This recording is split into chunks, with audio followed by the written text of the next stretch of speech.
What's up, Internet people? My name is Matt Swenson. I'm a graphic designer and photographer with the New York Football Giants. Today I'm going to run through how we did a jersey swap for our second round draft pick, Xavier McKinney out of Alabama. So first, what you want to do after you find what image you want to swap is find reference images that you could use. I pulled some from our other photographers and from our database and media day shoots, like you'll see here, that I could kind of piecemeal together to put in. So first, we'll just start with the jersey. There's a great debate about cutting out methods. I love the pen. I think it's the cleanest and, for me, the fastest. You have your choice of the pen, quick select, the eraser if you're feeling risky, masking, select a subject, whatever you want. It's all your preference. There's the ongoing debate on which is better, but I still like the pen. I'm not going to select this helmet here just because we're just going to use the jersey and overlay that on top. Once you have the cutout jersey, we're just going to throw it on top of Xavier here. Then we're going to use the distort tool and try to get it as close as we can. They're kind of in a similar pose, so it should be pretty easy just with a few clicks here. Try to scale it down and match the exact perspective of our new player. All right, that is pretty close. Next, I'm going to tweak it a little bit more with the Puppet Warp tool. It's probably my favorite transform option. It allows you to move based on smaller points, and it creates, you can see that grid around it, that geometry. So you can really get in there and adjust on a minor level without affecting the entire thing.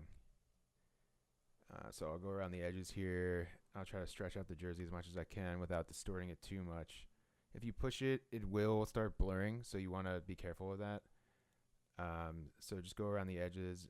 Be mindful of how much you're changing. You don't want to make huge moves. You want to make it nice and just kind of tuck it in like there. Kind of keep going around.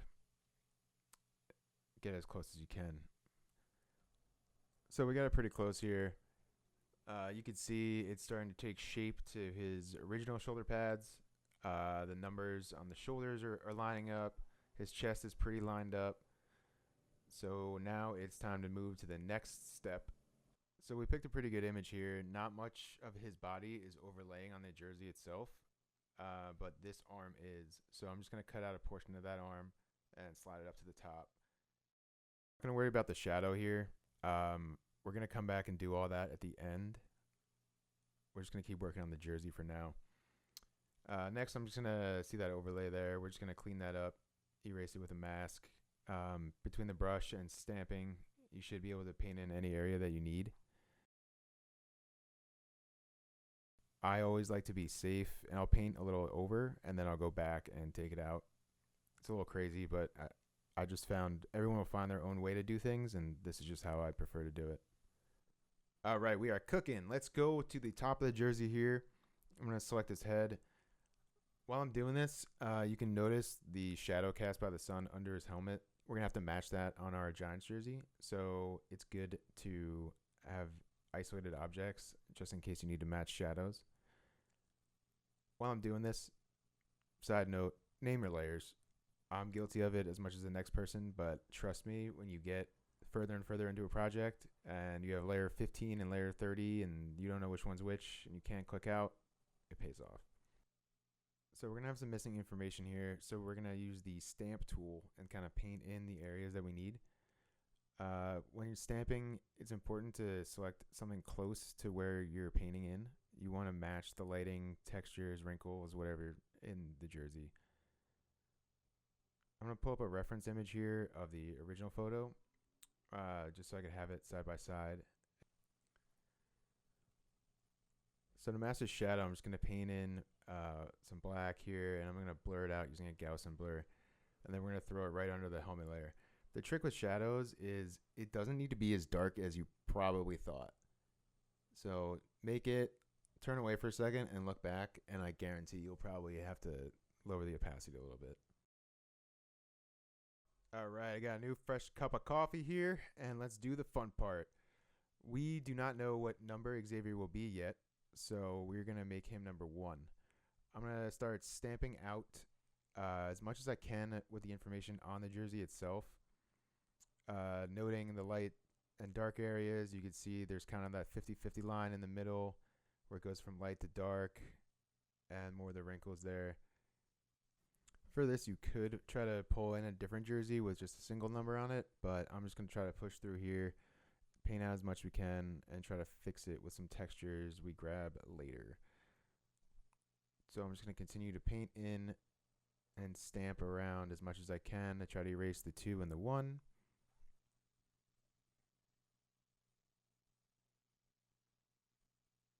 Now we'll tackle the 1 here. Same method, sampling from areas directly around the object, trying to match the original light of the jersey.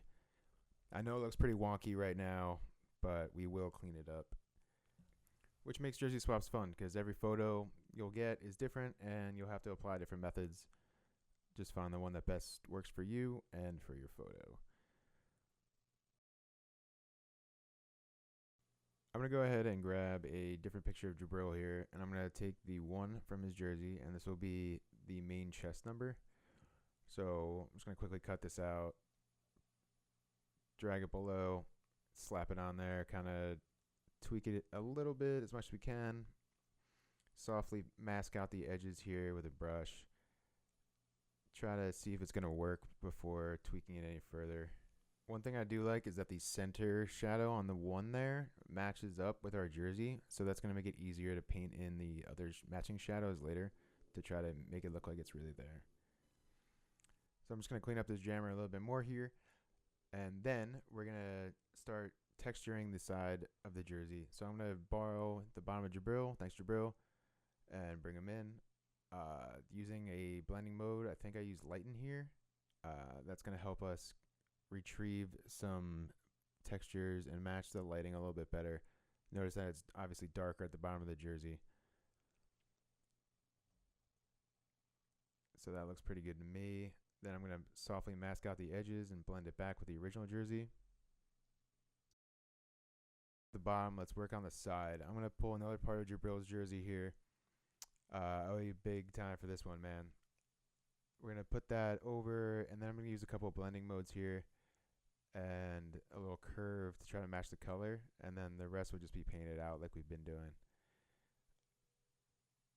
Another way you could do this is using the original red jersey and using a hue layer or a saturation layer, but again, on the original jersey there's still numbers there, so we would have to paint out the area anyway.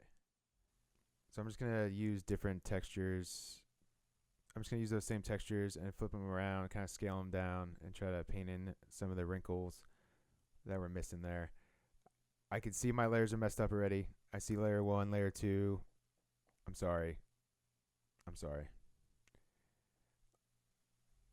After we finish that jammer, we're going to move up to the shoulder numbers here. So I'm going to take the 1 and the area around it, kind of move it where I roughly need it, and using the stamp kind of paint in the areas matching the jersey and colors back to the 1. Now we're gonna have to paint out that 2 as well, so I'm gonna take the 1 layer and stamp it over the 2, and then using a clipping mask, which are extremely helpful,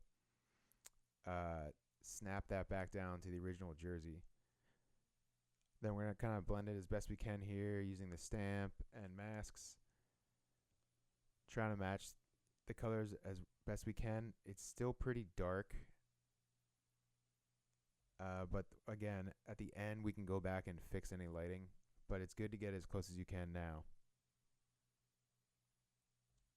Hard work pays off in the end. So after we got that, let's jump on over to the other shoulder, and let's take the 1, flip it, skip it, and dip it over there, and start painting out that 2. Same techniques, stamping, minding the lines and wrinkles of the jersey. We're just going to clean it completely up here. probably take the one from the other side and flip it down. This gets a little hairy because there's not that much information here to work with since this is the smaller shoulder of the image. So we're just going to try to stamp it as best we can. It's still a little rough there, but we can fix it. So I'm going to take the one from the other side, horizontally and vertically flip it so it's correct. There, kind of line it up back based on the original numbers and start masking out the other side. Then we're just going to keep continuing on here and clean up the bottom of the one. Keep stamping away as much as you can, minding the size and color and lighting, all that jazz.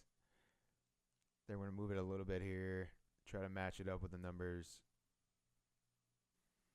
And we can speed through this. This is just the same techniques, painting out, masking, stamping, trying to match it to the other shoulder as best we can. Keeping the numbers clean. That looks pretty good to me right now. Let's move on. Next up is my favorite part, the helmet. So we are, again, pretty fortunate that they wear the same helmet. So I'm going to take this photo of Julian Love from the preseason, and I'm just going to mask out just the shell of his helmet. Here, using the pen, same as always. That looks pretty good. Then the Oakley goes under the cage, so I'm going to select both of those, and we're going to need those later. So we'll do the right as well as the left, or the right, or his left, or my right. I don't know. It's very confusing. No one really knows. No one can say. Nobody. So once we got those selected, let's take her on back to Xavier here and throw it on his head. So there's, again, numerous ways to do this. I'm just going to transform it down. Then we're going to use the distort tool and match up the key parts. So the line on top where Bama and NY are overlapping, as well as where the Oakley logos go. I like to work non-destructively as much as I can, so I basically save every single layer as well as the safety layer just in case I need to go back or reference the bottom layer. It fills up your scratch disk, but it will pay off. I found it pays off in the end. So let's just distort that a little bit more here. I'm going to paint out some of the background just so I can see what we're working with here. And the perspective is pretty tight. So let's move on to the under tabs of the Oakley. Again, borrowed from Julian Love's helmet. Let's just paint out and match what those look like under the helmet. I think we can keep this bottom bar from Xavier's original photo. And we're just going to paint that out and match it up. The lighting's pretty similar in these two photos, so that under shadow is still accurate, so we can leave that as well. Just keep painting and masking out. Again, this goes back to my non-destructive thing. I like to have the option to go back, so I'll always just use a layer mask versus erasing or cutting out a selection. It's just a weird thing. I don't know if everyone does it. It's just my personal preference. So on the helmet, we're going to have to remove the 3 and the 7. Still, I'm going to stick with the stamp tool here, minding the shadows and light. You can see that edge right where my cursor is right now. We're going to keep that, and we're just going to start stamping out. So using the stamp, I'm just going to keep going through here, and same with the 3. And we can even paint in with a harder edge brush this black part of the helmet that would have been shown if the numbers were not there. Then we're going to have to bring down the red as well, just to this border line here. Still using a standard brush here, just adjusting the different, the hardness and the opacity to just kind of paint it as much as we can. So if the reflection, I'm going to take the right side of the helmet, or his left, and blow it up and mask out the original areas, try to match that reflection as best we can. It's not going to be 100%, but we're going to get it pretty good if we match the lighting and kind of blending it back with the original helmet as much as we possibly can. So you see me go through ups and downs, trial and error here, just trying to make it as much as you can, preserving all of these black dividing lines. Sorry, I wish I knew the name of those. We're going to do the same thing on the other side. I'm going to take the same reflection, I'm going to blow it up a little bit and try to cover up that bottom of the 3 that's still peeking out. Let's skip off this jammer real quick. Let's move on to the chin strap. We're just going to select it, fill it with a similar color that's close, maybe an off-white. Then we're going to try to blend it back to the original. To blend it, I'm going to use our old buddy Layer Styles and an inner shadow and a contour here to try to get that harsh line that matches the shadow on the face mask itself and carries it through. Then I'm going to add another inner shadow and reflect it for the bottom, but just lower the opacity so it's not as harsh. So for the other chin strap, we could just stamp out crimson. There's actually not that much shadow on this, so we could probably just get away with just painting it out here. It's always good to see the shadows and know how they're formed. If an object's closer, it'll have a harder shadow, and if it's further away, the shadow will be softer. Alright, all you cool cats and kittens, we are in the home stretch here. Let's tackle the gloves and his socks next. So the Giants jersey is typically blue gloves and blue socks with white underneath. I'm going to use the quick selection tool and select all the red areas, and we'll leave in the Alabama white patterns as kind of like a tribute back to his college. So just keep selecting the areas you need, take out the areas you don't.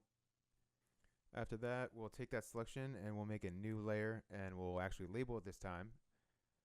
Trying to keep myself true to that here. Then after that, we will paint in blue. Don't worry, we were going to clip this down using a clipping mask. Again, incredibly helpful. And using a hue blending mode. Now, the color isn't dead on. To match the colors up, I'm going to use a curves layer and clip that down to our hand group and adjust a little below the midtones there to try to match the blue up back to the jersey and the Giants blue. Now it's a little darker overall, but we're going to come back and adjust the lighting after to try to match the whole thing together. So on his other hand, I noticed real quick it is overlapping the sock, so it's going to be good to have this selection later. It's going to pay off. So we're just going to repeat the same process. We're going to cut out the hand, selecting all the red areas, creating that blue overlay color, and clipping it back down to his other hand. All right, we are looking pretty good here. Pretty good. So the next up from the top down is going to be the socks. So the Giants socks are blue. So let's find some blue socks. I'm going to use a photo we shot at Media Day of a player in a similar stance here. And we're just going to isolate his legs here. Pull out the socks left and right. Bring them in to our working comp and transform it down. Lower the opacity just so you can see the layer below. And we'll notice that the white pops out, so we can actually keep Xavier's part of Xavier's socks. I'm going to go back to my favorite tool again, the puppet warp, and line up with a softer opacity here our Grant Haley's socks with Xavier's. So we're just going to go around the edges and pin the socks down, trying to match exactly what's below. Go all the way around. Now we're going to have to remove and mask out part of Grant's leg. And I'm going to keep this shadow in here, this soft ambient, like this occlusion shadow that's given off by the sock. And we're just going to pin the edges around that. Paint out the bottom, retrieve Xavier's original sock, kind of blend that in a little bit more if we can. And we're looking pretty good. Mind the edges. Masks are your friend. Just keep them organized. And that looks pretty good. Let's do the right leg or the left leg, however you want to look at it. So we're going to do the same method as the other leg. We're going to take the puppet warp. We're going to use some pins. Try to get it with a lower opacity. We're going to match up as close as we can here. Going all the way around. Matching Grant's socks to Xavier's socks. There's multiple ways to do this. You could just paint in blue if you wanted to, using a hue layer or saturation layer. Just with everything, there's a million ways to do it. So then after we got the top pretty good, we'll mask out the bottom. Reveal the original sock. Try to match that back up there. Paint it back in. Same techniques, just masking. Making sure those lines add up. Realistic folds. Whatever you could do. Try to preserve as much as you can. So then we're going to take the colored glove selection we had before and put that on top of our sock layer. Then we're going to take a soft black brush and paint in the shadow that would be there. Then I'm going to use a Gaussian blur and just softly paint that back in and lower the opacity to somewhat something realistic there. Again, trying to mimic a real shadow that would be occluded onto a sock. So if you look by the side by side, we're looking pretty good.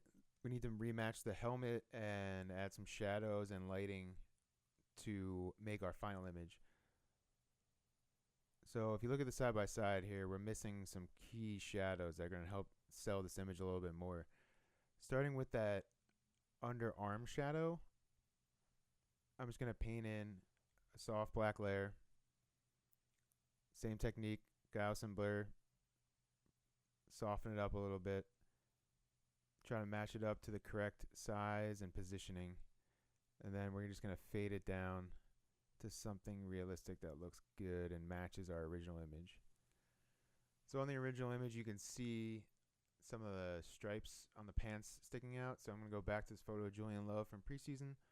And I'm going to take it, I'm going to flip it over, match the perspective up a little bit, and just apply a simple layer mask, paint it out, and using the transform tool, kind of warp it down to match what would be shown from this perspective, which is really just the blue line and part of the red line. So at the end here, I'm going to take the dodge tool and burn tool and kind of paint in what the lighting would have been in the original image. Just painting the highlights and the shadows here, trying to match it up. Then we're going to use a hue and saturation adjustment layer and kind of match that jersey back to the real blue it should be. The helmet's still looking a little bright, but it's something we could definitely fix. One final thing at the end here is this upcoming season will not feature the NFL 100 logo, so we're going to reference an old image of Shep and throw on just the NFL shield above the NY here, using the same techniques and tools, distort, warp, and masking to try to match the correct perspective that it would have been. So here's where we're at so far. Once we get here, we could take our new swap and throw it into a project with our other swap and make some cool wallpapers for you guys. Thanks for watching. I hope you enjoyed. I hope I could provide a small tip here or there, maybe some of my techniques that I personally like. I want to thank everyone that's ever done a jersey swap. These are very tedious and hard to do, but also very fun and rewarding. And go easy on the comments. Thank you, and I'll see you next time. Hey Giants fans, Saquon Barkley here. You want to see more videos? Subscribe below.